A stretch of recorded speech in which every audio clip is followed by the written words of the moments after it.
Vietnamese pumpkin soup is a dish that takes me back to my childhood.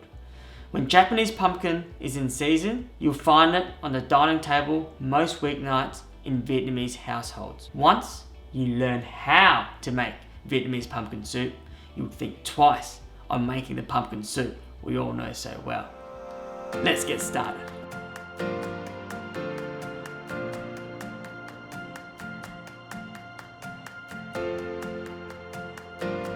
Start with the pork and prawn meatballs. In a small bowl, add 250 grams of pork mince and about 250 grams of minced prawns. To mince the prawns though, deshell them, devein and chop them finely. Then add half a teaspoon of sea salt, half a teaspoon of sugar, half a teaspoon of cracked black pepper, 1 teaspoon oyster sauce and a teaspoon of sesame oil. Then mix well.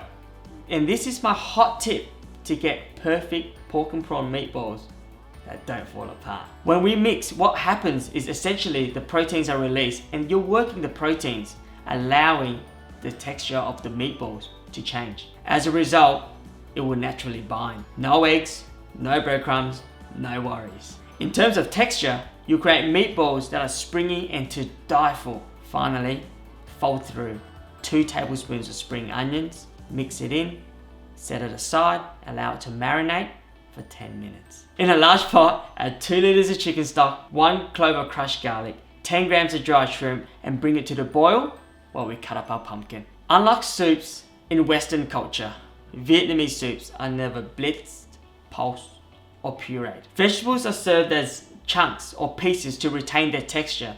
So when selecting vegetables for Vietnamese soups, there's a certain criteria. They must be able to withstand the cooking process. For that reason, the Japanese pumpkin, also known as the Kent pumpkin, is a great choice as opposed to the popular butternut pumpkin. Chop up half a small pumpkin, about 1 kilo, and once the pot is boiling, throw in your pumpkin and bring it to the boil again, then simmer on low to medium for about 10 minutes. After 10 minutes, with 2 teaspoons, add the pork and prawn mince into the pot in small sized dumplings, ping pong ball size, and simmer for a further 15 minutes. If any impurities float to the top during this process, skim it off with a tablespoon or a fine sieve. Once the soup is done, plate up and garnish with spring onions, freshly chopped coriander, and a crack of black pepper. In Vietnamese households, a typical weeknight dinner usually consists of a mix of savory dishes served with steamed rice, and soups are an essential piece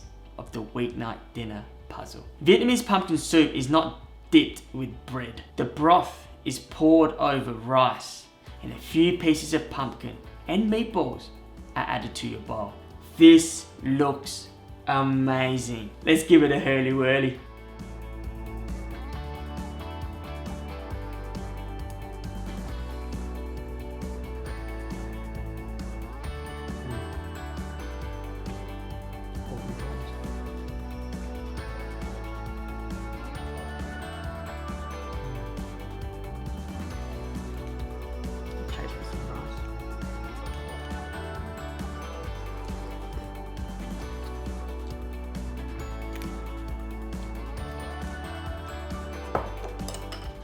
So flippin' good. There's a reason I prefer Vietnamese pumpkin soup over pumpkin soup. And I'm reminded every time I make this dish. The pumpkin is cooked perfectly. It's soft and velvety smooth. The meatballs are springy and contrast well. But then that sweet and savory broth carried by the rice, it recreates memories of my childhood. And I'm proud as a first generation Vietnamese Australian to be able to cook this dish. For the record, I think Halloween needs another vegetable to represent it, because Frankenstein, this recipe should be the only reason to light up a pumpkin. My Vietnamese pumpkin soup recipe is lit. Go on, give this recipe a whirl to experience that Vietnamese authentic home cooked flavour that I grew up on. Do yourself a favour for flavour.